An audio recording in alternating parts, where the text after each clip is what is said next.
Supreme court द्वारा 25 जुलाई को दिए गए आदेश और योगी सरकार की वादाखिलाफी के अवसाद से आहत होकर काल के गाल में समा चुके शिक्षा मित्रों को श्रद्धांजलि देने के लिए प्रांतीय नेतृत्व के आदेश के अनुपालन में उत्तर प्रदेश प्राथमिक शिक्षा मित्र संघ आगरा द्वारा शहीद स्मारक पर हवन कर 25 जुलाई को कला दिवस मनाकर अपना आक्रोश व्यक्त किया और कहा कि संवेदनहीन अंधी गूंगी बहरी सरकार की वादाखिलाफी से आहत होकर लगभग 1000 शिक्षा मित्रों ने अपनी जान गंवा दी, लेकिन योगी सरकार ने शिक्षा मित्रों को अभी तक शिक्षक नहीं बनाया। काम शिक्षक के बराबर लिया जाता है, लेकिन वेतन शिक्षक के बराबर नहीं दिया जाता। शिक्षा मित्र संघ ने दिवंगत शिक्षा मित्रों को श्रद्धांजलि देकर जिलाधिकारी के माध्यम से योगी सरकार के नाम ज्ञापन सौंप कर शिक्षा मित्रों का हक देने और समान कार्य और समान वेतन की मांग की है। 25 जुलाई शिक्षा मित्रों के जीवन में एक काला दिन है। आज ही के दिन 2017 में माननीय सर्वोच्च न्यायालय द्वारा शिक्षा मित्रों के जो शिक्षक पद पर समायोजन हुआ था उसको रद्द कर दिया गया था। उस दिन से हम इसे काला दिवस के रूप में मनाते हैं और अपने जो हमारे दिवंगत साथी हैं जो उस आघात को नहीं सहन कर सके, जो आज दुनिया में नहीं है, 10,000 से अधिक हमारे भाई बहन आज प्रदेश में इस दुनिया को छोड़ गए हैं। हृदयघात, आत्महत्या, असाध्य बीमारियों से ग्रस्त होकर के उसी में हमारे जनपद आगरा में हमारे 30 से अधिक भाई बहन, किसी ने फांसी लगाई, किसी ने कुआं में कूद के आत्महत्या की।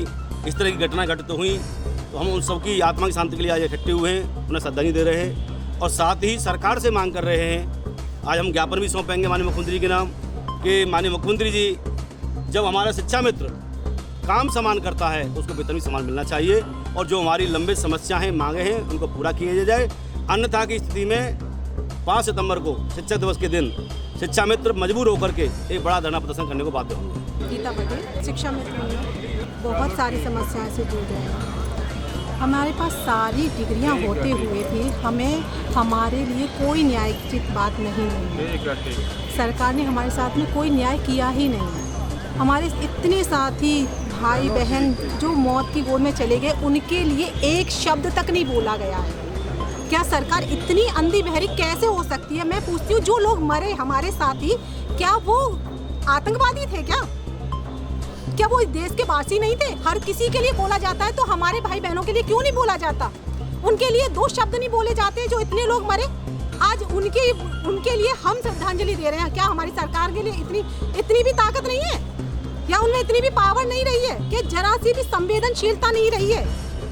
इतने सारे लोग मरे पर कोई बात ही नहीं है। जैसे कि आतंकवादियों के मरने का कोई शोक नहीं मनाया जाता, ऐसे हमारे भाई बहनों के लिए कोई शोक नहीं मनाया जा रहा। क्या शिक्षा मित्र बनकर हमने इतना बड़ा कोई बुरा काम कर दिया है क्या?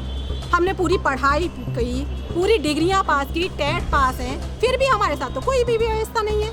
हमारे लिए कोई व्यवस्था ही नहीं की गई। आज केवल 10,000 में कौन सा परिवार चल रहा है? हमें बता दीजिए। हमारे बच्चे तक पढ़ाई फीस तक नहीं भर पाते हैं। क्या करें?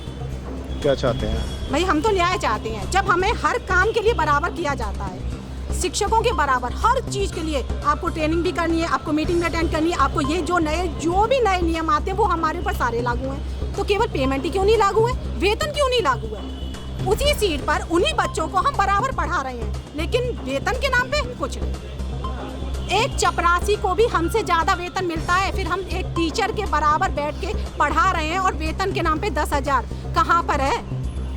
आपका 6ठे 7वें वेतनमान में भी न्यूनतम वेतनमान 18,000 था और हमें अभी तक 10,000 मिल रहा है। आप बोल सकते हैं और हम तो बस यही चाहेंगे कि सरकार सुने और समझे, और नहीं समझ सकती है तो फिर